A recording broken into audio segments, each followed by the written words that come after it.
trying to get this. This is a priority. We keep passing bills and attaching the SAVE Act in the House, so hopefully it'll get done this week. So there you have Comer there talking about the importance of the SAVE Act being passed.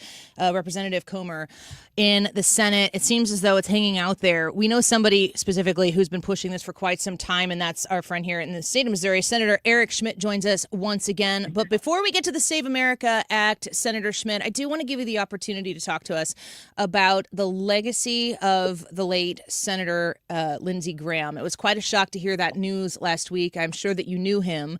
Talk to us about Senator Lindsey Graham. What should Missourians know about the late senator? Well, he was a friend. He was, if you went to dinner, with anybody, any of the colleagues that in the Senate, and we do that. He was the life of the dinner. And there are not that many senators that play golf, actually, surprisingly. And Lindsey and I would play with the president. We would play just he and I. And look, we agreed on a lot of things. We didn't agree on some things, actually, on some foreign policy stuff. But he was he was somebody that was always trying to build you up. He was literally one of the funniest people I've ever met in my whole life. Just kind of like that, the back and forth that just sort of happens, kind of that situational comedy. There's so many stories I could tell, but they're not appropriate for radio, probably. Come on. But no, he's just he was a friend. It really is a loss because I'm not sure it's really it doesn't feel real. Their next week will be the services forum, I think next Tuesday.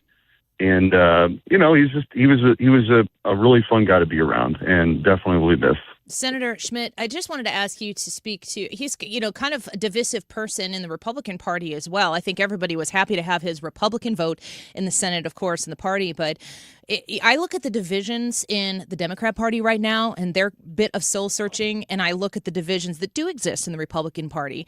And he was considered to be hawkish and that type of a thing, but he was always present. He seemed like a patriot, like wherever direction he was headed, he always seemed to have a passion for America and this country. Do you feel as though his legacy is kind of being a little bit more aggressive on the military side? Is that an accurate assessment of who he was and what was the foundation for his purposes behind that position?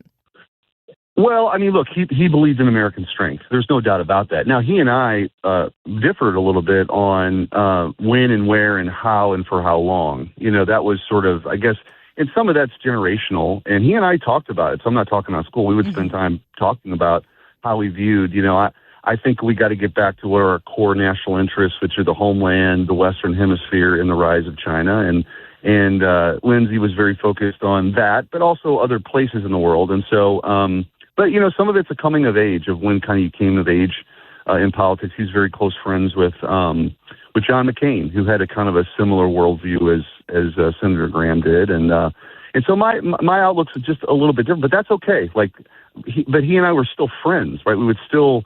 And we worked together on so many things. He and I worked together on the Save America Act. We worked together on immigration issues. When the Democrats were shutting things down on ICE, it was he and I that were the first ones on the floor saying, we're not backing down from this. Yeah. You're not going to hold this hostage. We're still going to enforce our immigration laws. And I think that's, to me, politics is the art of the possible. And you work with people of goodwill who you can get some things done with. And he was a very effective ally when he was on your side. And so, I just on a human level, I think that I'm going to miss him because he was, I've talked a lot about kind of the younger senators we came in together, J.D. Vance and myself and Katie Britt and Ted Budd and some of these, that replaced people of a previous generation. So if I'm at dinner, I see those people a lot, but Lindsey was also kind of part of that group. He was somebody that you would see. And, he would tell stories about when he first got into the Senate 25 years ago, right? And I think that's all good. If you want to do a good job here, and I take my job seriously, you want to learn as much as you can. One of the coolest things, people ask me what's the most surprising thing or whatever about the Senate. I think one of the neatest things that I've come to learn is that it's the power to kind of convene. You can call anybody in the country and get their point of view on things. And so I don't talk about it a whole lot, but a lot of times when don't have a dinner with a colleague or something like that because my family's in St. Louis. I go to Washington. I try to learn. I'll meet up with a former ambassador or a policy expert on a different issue and just try to soak up as much information as I can to serve the people of Missouri the best way that I can. And so anyway, he was a fun guy to be around. And so I think for me, the way I've talked about it the last week or so now is that he was a friend, and you just couldn't help but like the guy. He was seriously, and I like to have fun and crack some jokes, but he was the top of the list. He really was a funny guy. Yeah, and you have to be willing to sit around to soak up what other people are saying from people who have different perspectives and think maybe completely differently or maybe nuanced in different places differently so that you can broaden either your resolve for understanding where your position is or potentially changing it. I do want to ask you, Senator Schmitt, about in the wake of the Supreme Court ruling on birthright citizenship, there's this interesting wrinkle here that involves foreign diplomats who may have citizenship achieved. Talk to me about the effort that you are making right now. You've written to the Secretary of State about this issue, as well as the Secretary of Homeland Security, calling for citizenship illegally obtained by foreign diplomats' children to be revoked. Yeah, so the decision, I think, was a terrible decision. I think you got it wrong. The 14th Amendment and the civil rights legislation that immediately followed it in the 1860s was really meant to make sure that former slaves' kids were fully citizens. They wanted to leave no doubt about that. That's why it was drafted. And so when there's this operative language about subject to the jurisdiction thereof, or in other texts, not subject to a foreign power, right? What they were really trying to get at was these were former slaves and their kids. They were full citizens. They never intended ever for, like, if you're from China and you want to come here for a week and you have a baby and you go back, that your kid is somehow a citizen, can go back to China for 18 years and come here again and be a citizen and run for office. That is it's the most ridiculous assertion you could make. But one of the things left over that I think is low-hanging fruit is, well, clearly a diplomat and their kid, if they have a kid here, they're subject to a foreign power. They're a diplomat that has come here from another country on a temporary basis.